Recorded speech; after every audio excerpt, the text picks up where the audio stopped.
नमस्कार विद्यार्थी मित्रांनो. एक मोठी खुश खबर आहे. सगळ्यात महत्त्वाची गोष्ट. सर्वात अगोदर तुमचं सर्वांचं आपल्या ज्ञान अकॅडमी या ऑनलाईन प्लॅटफॉर्मवरती मी अशोक मकर आपलं सर्वांचं मनपूर्वक स्वागत करतो. बघा, बंपर वरती आहे, ना पेपर ना झंझट, डायरेक्ट नोकरी. 10वी मध्ये टक्के मिळवले असेल तर डाक विभागामध्ये जे पोस्ट खातं आहे त्यामध्ये डायरेक्ट भरती तुम्हाला त्या ठिकाणी होता येणार आहे. इकडे मार्क दाखवा आणि तिकडे नोकरी मिळवा, अशी परिस्थिती त्या ठिकाणी आहे. म्हणजे ना पेपर का झंझट, ना अभ्यासाचा ताण, डायरेक्ट नोकरी, ते बी केंद्र सरकारची. जागा पहा किती आहेत आणि कशा आणि कोणत्या पोस्टसाठी किती जागा आहेत आणि किती पूर्ण व्हॅकन्सी भारतामध्ये त्या ठिकाणी आहे. त्यापैकी महाराष्ट्रामध्ये काय कोणत्या आहेत त्या गोष्टी महत्त्वाच्या आहेत. बघा काय सांगितलंय, पोस्ट ऑफिस मध्ये जीडीएस भरती 2026, भारतीय डाक विभाग भरती 2026 आहे. जवळपास 28,000पेक्षा जास्त जागा त्या ठिकाणी आहे. बघा, एकूण जागा ज्या आहेत ह्या 28,000पेक्षा जास्त त्या ठिकाणी आहे. त्या जाहिरात क्रमांक 1737/2025 जीडीएस ते पीटीआय हे फर्स्ट त्या ठिकाणी प्रायोरिटी आहे. ओके, चला लक्षात घ्या, ही जी आहे भरती भारतीय संस्था भारतीय डाक विभाग ही भरती त्या ठिकाणी घेणार आहे.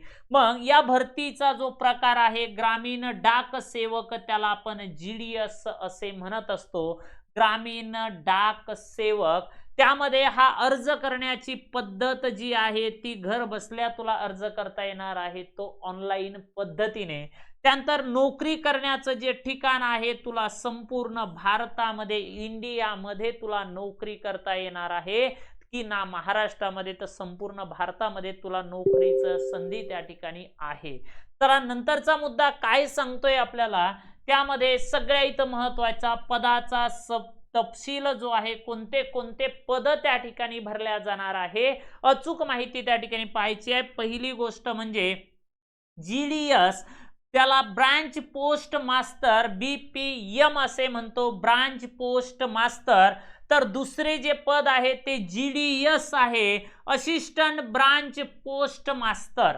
असिस्टंट ब्रांच पोस्ट मास्टर आहे एबीपीएम. त्यानंतर तिसरं पद आहे त्याचं नाव आहे डाक सेवक. हे 3 पद तुम्हाला त्या ठिकाणी आहेत. त्याच्या पुढचा जो मुद्दा आहे त्या ठिकाणी पात्रता काय पाहिजे, म्हणजे कोणत्याही शिक्षणाची पात्रता, त्या नोकरीसाठी असणारी पात्रता ही कोणती असायला पाहिजे. लक्षात ठेवा की 10वी उत्तीर्ण असावा, मान्यता प्राप्त बोर्डातून. नाहीतर तू घरच्या घरीच 10वी पास झाला असन आणि 100 पैकी 100 गुण तुला भेटले असेल तर ते हे गुण कामाचे नाही. मान्यता प्राप्त बोर्डातून तू 10वी उत्तीर्ण झालेला असावा. संगणकाचे मूलभूत ज्ञान तुला असावे, कमीत कमी कॉम्प्युटर तुला चालूही करता आलं पाहिजे, ते लॉगआउट बंदही करता आलं पाहिजे. पण तू MSCIT केली दादा, पण तू घरूनच त्या ठिकाणी MSCIT चे पेपर दिले, मग तुला नेमकं ऑन कसं करायचं आणि ऑफ कसं करायचं याचाच मेळ लागत नाही, तर तो हा उद्बत्ती कशी लागल रे, लक्षात ठेव. नंतर आहे सायकल चालवण्याचे ज्ञान आवश्यक आहे. म्हणजे तुला सायकल असेल, मोटरसायकल असेल, ते चालवता आलं पाहिजे. सायकलचे दिवस गेले आहे का नाही. जी ॲटलस होती, रेंजर आली, काय धतिंग त्या ठिकाणी नवीन नवीन गोष्टी आल्या, पण ते आवश्यक आहे सायकल चालवणे. कारण ते तुला काय करायचं आहे, पत्र हे वाटायचे आहे, तार वाटायचे आहेत. नंतर कोणती उच्च पदवी आवश्यक नाही, असली तर बरं आहे, नसली तर काही देणं घेणं नाही. फक्त काय पाहिजे, 10वी उत्तीर्ण पाहिजे, कम टक्के पडेल पाहिजे. कॉपी सेंटरहून पास झालेला 90, 92, 95, 97, 98% आहे, तर भाऊ डायरेक्ट पोस्टात नोकरीला आहे. ना अभ्यास ना काही. वयोमर्यादा सांगितली, मग तू म्हणशील सर मग वय 47 आहे, मग मी फॉर्म भरू का, चालणार नाही. किती वयोमर्यादा आहे, तुझ्या वयाची अट जी आहे 16 फेब्रुवारी 2026 ला तुला वयोची मर्यादा जी आहे ती 18 वर्ष, किमान 18 वर्ष पाहिजे. म्हणजे कमीत कमी तुझं 18 वर्ष पूर्ण पाहिजे. 18 वर्षापेक्षा पूर्ण पुढे तू पाहिजे, आत नसावा. नंतर आहे जास्तीत जास्त वय तुझं 40 पर्यंत असावं.